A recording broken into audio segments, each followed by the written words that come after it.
We're up here in Stanwood, Michigan, investigating the word anachronism. Marion Zimmer Bradley came up with it close to 40 years ago during one of the first events, and she came up with it just off the cusp. Welcome to a day at the castle.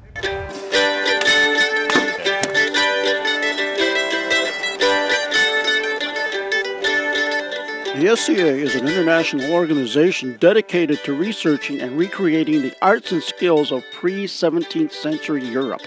Their known world consists of over 19 kingdoms with over 30,000 members residing in countries around the world.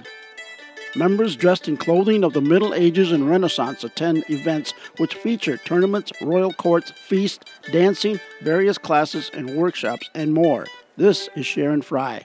I've been with the SCA for a little over a year. It's been a very interesting journey. I've been involved in a lot of other organizations over time, Girl Scouts and 4-H, and it's nice to find an organization that's not centered on just one member of my family, but that can be, every part of the family can have their own thing. The men may be fighting, the women may be cooking, the women may be doing crafts, woodwork, leatherwork. It's fun to have something that we can have our own interests, and yet as a family we can attend together. So it's a local product. There's over 200 of the Celtic designs in there. He makes glass beads. For example, he had made all of these for me, and he made a number of the ones that are in this necklace as well. And today he has some little glass aquariums and some little glass bumblebee earrings that he's made, and he showed those at an art hop in Kalamazoo.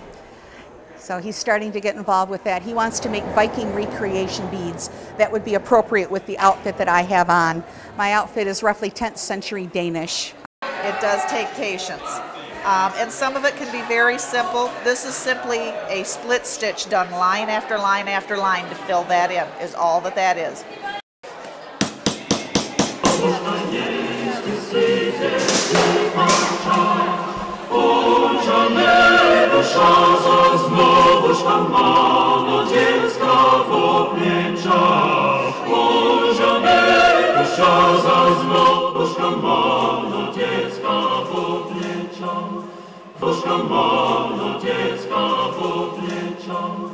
I'm gonna go try to authorize the pole arm. Let's see if I can't beat somebody up here. Or get beat up. One of the biggest events of the day is our Kalamazoo event. We have several hundred fighters there usually on the day. Today this is a smaller one. It looks like there's 25, 30 fighters maybe.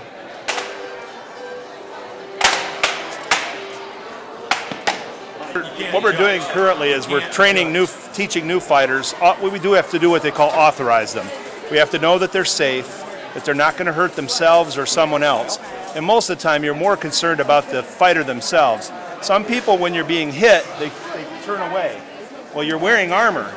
The armor will protect you. If you turn away, you're not safe. It's better to stand and take the shot in your head than it is to try to turn away and get it in the back of the neck or something.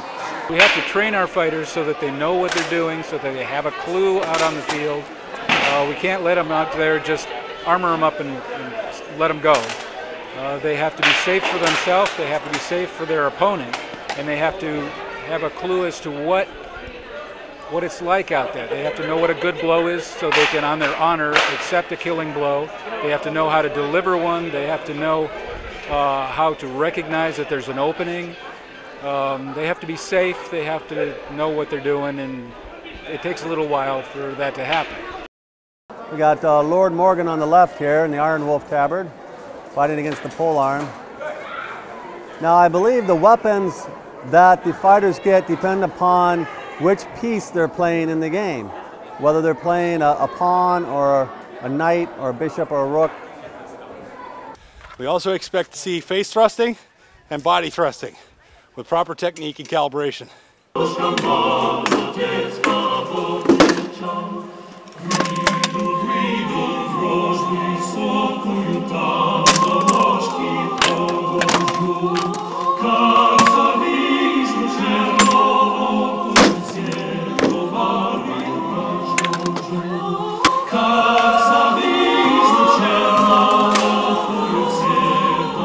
I've been fighting a little bit, very badly.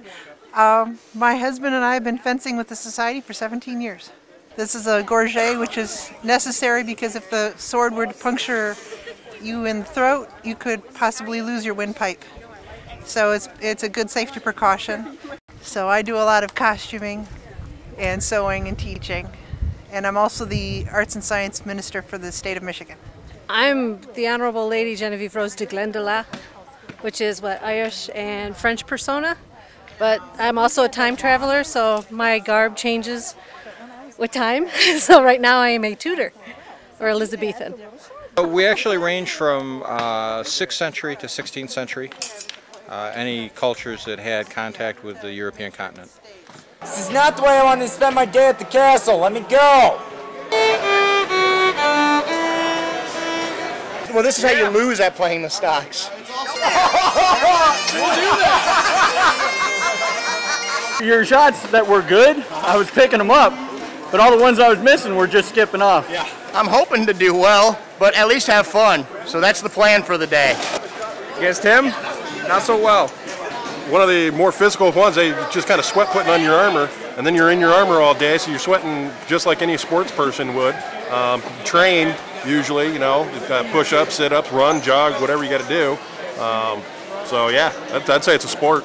It's a tea flower, and this is going to be tea. It's starting to open up, and we'll be upstairs in a little bit, and it'll be fully open, and it'll be a nice flower sitting in the bottom, and it makes a very nice jasmine and green and jasmine tea. That's what this one is. If I had all the money I had laid in his care, he would build me a farm or two for my family there. He would build me a new barn. He would build me a farm.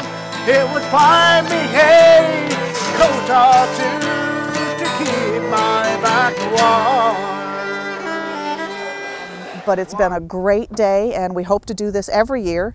And having the site, the castle at Canadian Lakes, is just the perfect venue for our group. And they have been wonderful and so accommodating and helping us out and helping to make this become a reality for us.